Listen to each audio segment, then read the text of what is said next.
Gwalior Morena road पर यात्री बस और ऑटो रिक्शा में आमने सामने की टक्कर हो गई। इस दर्दनाक हादसे में 13 लोगों की जान चली गई। सूचना मिलती मौके पर पहुंची पुलिस ने शव को पोस्टमार्टम के लिए अस्पताल भेजकर जांच शुरू कर दी है। इधर हादसे पर दुख जताते हुए मुख्यमंत्री शिवराज सिंह चौहान ने मृतकों के परिजनों के लिए 4-4 लाख के मुआवजे का ऐलान कर दिया और घायलों को 50,000 रुपए सहायता राशि की घोषणा की गई। वहीं नरोत्तम मिश्रा ने भी ट्वीट कर दुख जताया। पूर्व सीएम कमलनाथ ने भी ट्वीट कर दुख जताया। साथ ही उन्होंने सरकार से पीड़ित परिवारों की हर संभव मदद करने की मांग की। साथ ही घायलों के समुचित इलाज की व्यवस्था करने की बात कही।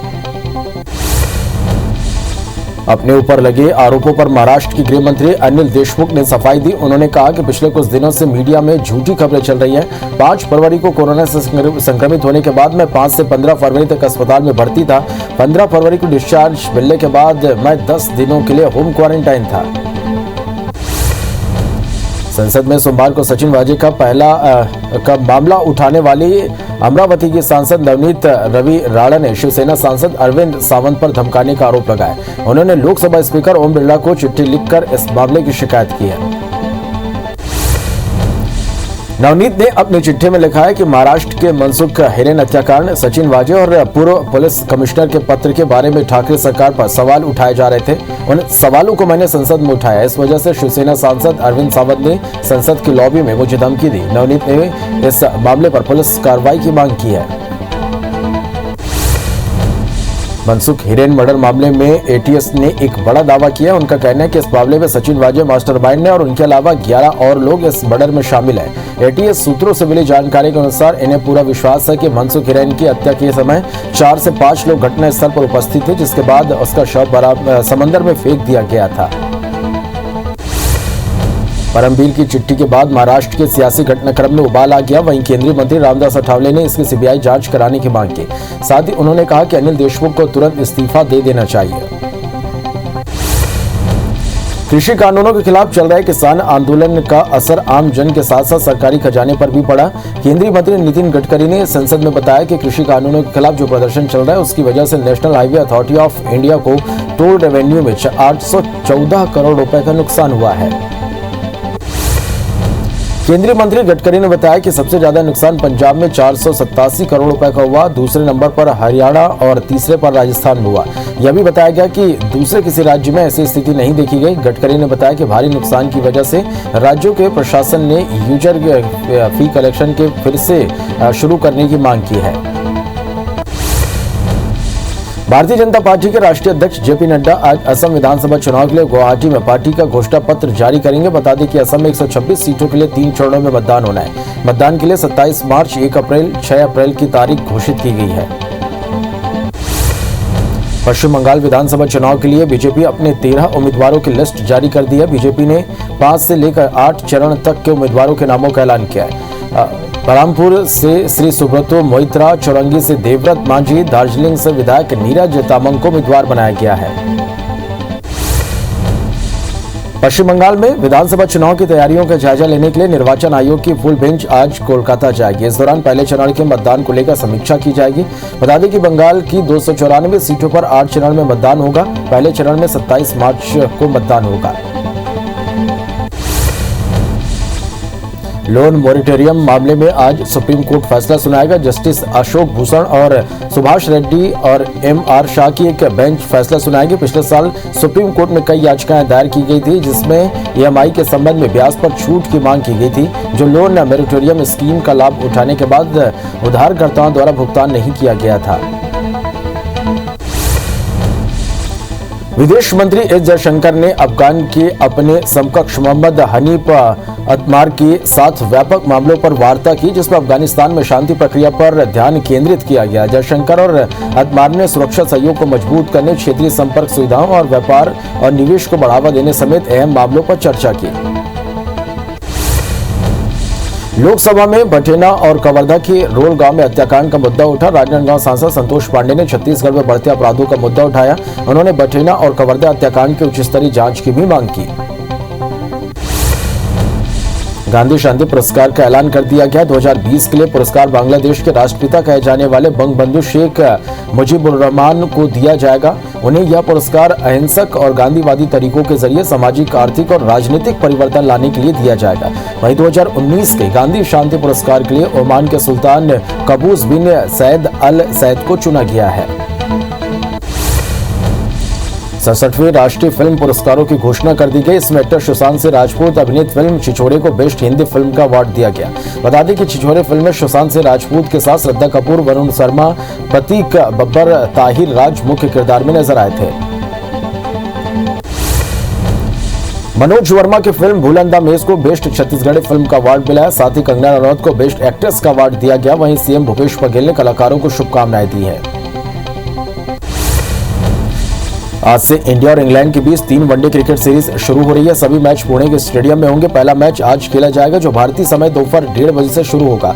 हाल ही में टीम इंडिया ने इंग्लैंड को T20 सीरीज में 3-2 और टेस्ट सीरीज में 3-1 से शिकस्त दी है। कप्तान विराट कोहली ने कहा कि पहले वनडे में रोहित शर्मा के साथ शिखर धवन ओपनिंग करेंगे। धवन ने वर्ल्ड कप के बाद 9 वनडे खेले, जिसके 7 पारियों में उन्होंने 46.85 की औसत से 328 रन बनाए। रोहित के साथ मौजूदा टीम में वही एक अच्छे ओपनिंग ऑप्शन है। दमोह विधानसभा उपचुनाव के लिए कांग्रेस ने अपना उम्मीदवार घोषित कर दिया। पार्टी ने जिला अध्यक्ष अजय टंडन को उम्मीदवार बनाया है, जिनका मुकाबला बीजेपी के राहुल लोधी से होगा। बता दें कि 17 अप्रैल को वोटिंग होगी। आज चुनाव अधिसूचना जारी होगी। दुनिया भर में कोरोना संक्रमितों का आंकड़ा 12 करोड़ 42 लाख को पार कर गया। वहीं 27,35,000 मरीजों की मौत हो चुकी है। दुनिया भर के 10 करोड़ 25,000 मरीज कोरोना को हराकर स्वस्थ हो चुके हैं। हालांकि दुनिया में 2 करोड़ 12 लाख एक्टिव मरीजों का इलाज जारी है। संक्रमण के मामले में अमेरिका और ब्राजील के बाद भारत तीसरे नंबर पर बना हुआ है। देश में कोरोना की दूसरी लहर के बाद एक दिन में 40,611 नए मामले सामने आए। कोरोना संक्रमितों की संख्या 1 करोड़ 16 लाख के पार पहुंच गई है। कोरोना से 197 नई मौत से अब तक 1,60,200 मरीजों की मौत हो चुकी है। वहीं संक्रमण के मामले में भारत दुनिया में तीसरे नंबर पर पहुंच गया है। हालांकि देश में 24 घंटे में 29,735 मरीज ठीक हुए हैं। देश में कोरोना की दूसरी लहर से अब संक्रमण लगातार बढ़ने लगा है। पिछले हफ्ते कोरोना के केस में पिछले दिनों की तुलना में 67% बढ़ोतरी हुई है, जो कि शुरुआत से अब तक हर सप्ताह होने वाली वृद्धि से बहुत ज्यादा है।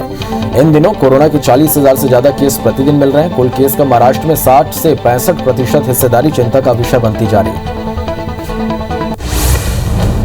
केंद्र सरकार ने कोविशील्ड वैक्सीन को लेकर अब नई गाइडलाइन जारी की है। इसके मुताबिक कोविशील्ड वैक्सीन के 2 डोज के बीच का समय पहले 2 हफ्ते से ज्यादा रहेगा। अब तक दोनों डोज के बीच 4 से 6 हफ्ते का अंतर रखा जाता था। नए निर्देश के मुताबिक अब यह अंतर 6 से 8 हफ्ते का होगा।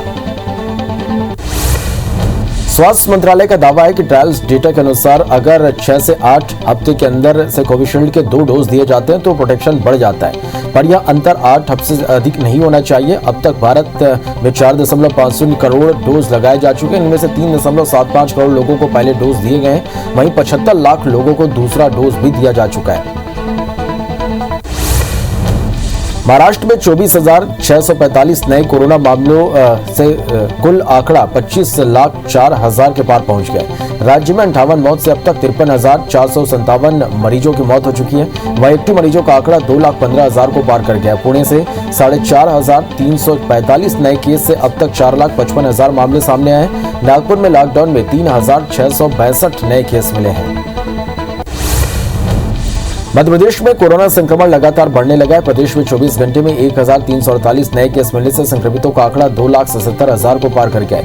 राज्य में 8,552 संक्रमित मरीजों का इलाज जारी है। प्रदेश में 2 मरीज की मौत से कुल आंकड़ा 3,908 पहुंच गया। वीकेंड लॉकडाउन के बीच भोपाल में 349 और इंदौर में 356 नए केस सामने आए हैं। मध्य प्रदेश में कोरोना को लेकर नई गाइडलाइन जारी की गई। होली पर गैर जुलूस पर रोक लगा दी गई है। इंदौर, भोपाल समेत 11 जिलों में गैर जुलूस नहीं निकलेंगे। शादियों में भी सीमित लोग ही बुलाए जा सकेंगे। साथ ही रोजाना 20 से ज्यादा केस वाले जिलों में नए सिरे से सख्ती होगी और जहां 20 से कम केस है वहां जिला स्तरीय कमेटी फैसला लेगी। रोको टोको अभियान के तहत इंदौर कलेक्टर मनीष सिंह और डीआईजी मनीष कपूरिया राजवाड़ा क्षेत्र में पहुंचे, जहां उन्होंने सराफा और कपड़ा बाजार में लोगों को सख्त लहजे में समझाइश दी। इस दौरान कलेक्टर ने मास्क नहीं पहनने पर एक कपड़ा दुकान को सील करने का आदेश जारी कर दिया। अशोकनगर में सोमवार को क्राइसिस मैनेजमेंट समिति की बैठक हुई, जिसके बाद मध्य प्रदेश सरकार के राज्य मंत्री विजेंद्र सिंह यादव एक्शन मूड में नजर आए। बता दें कि जिला कलेक्टर कार्यालय के अंदर बिना मास्क के आए लोगों को मंत्री ने जमकर फटकार लगाई और मास्क पहनने के लिए कहा।